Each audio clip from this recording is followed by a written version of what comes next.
c'est la collection Atelier des Arts que je vous montre maintenant.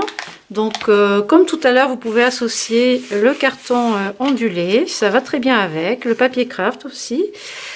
L'Atelier des Arts regroupe eh bien, des tableaux de Vincent van Gogh. Il y en a plein dessus, donc des cadres, des jolis encadrements, façon Montparnasse, ce sont des cadres sculptés en bois.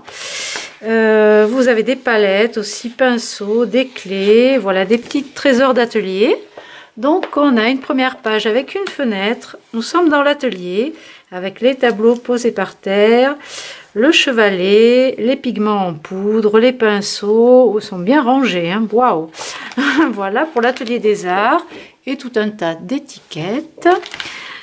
Ensuite à l'arrière nous avons un plan de travail en bois avec des vieilles taches de peinture, des pinceaux, un mur défraîchi, des tableaux entassés et une jolie porte ancienne.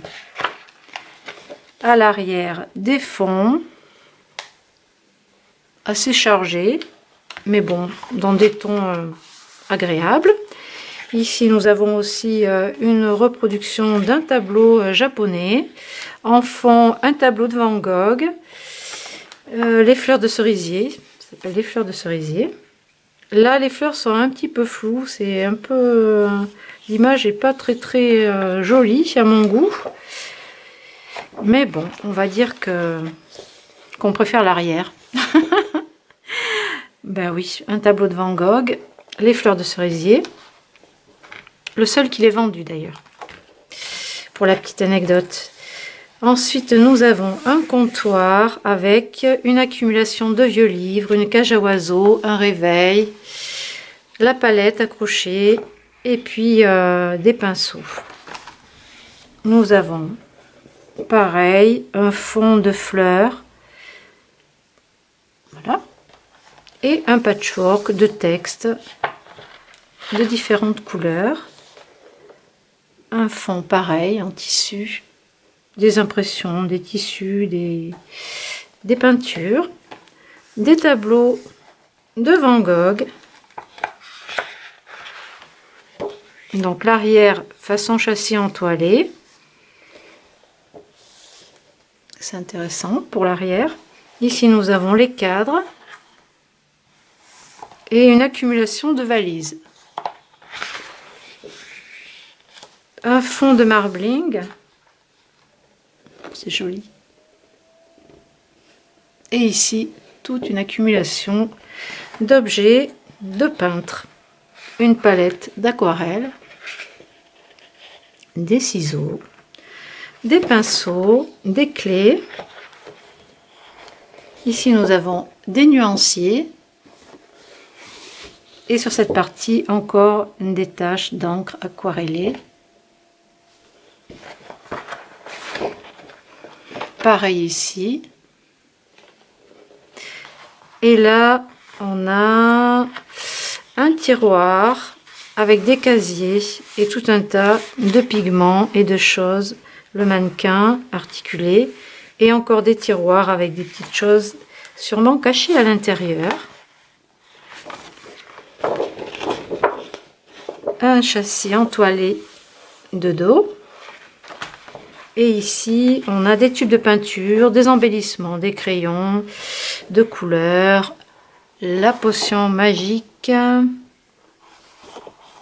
une clé, un bouquet. Voilà pour ce bloc-là.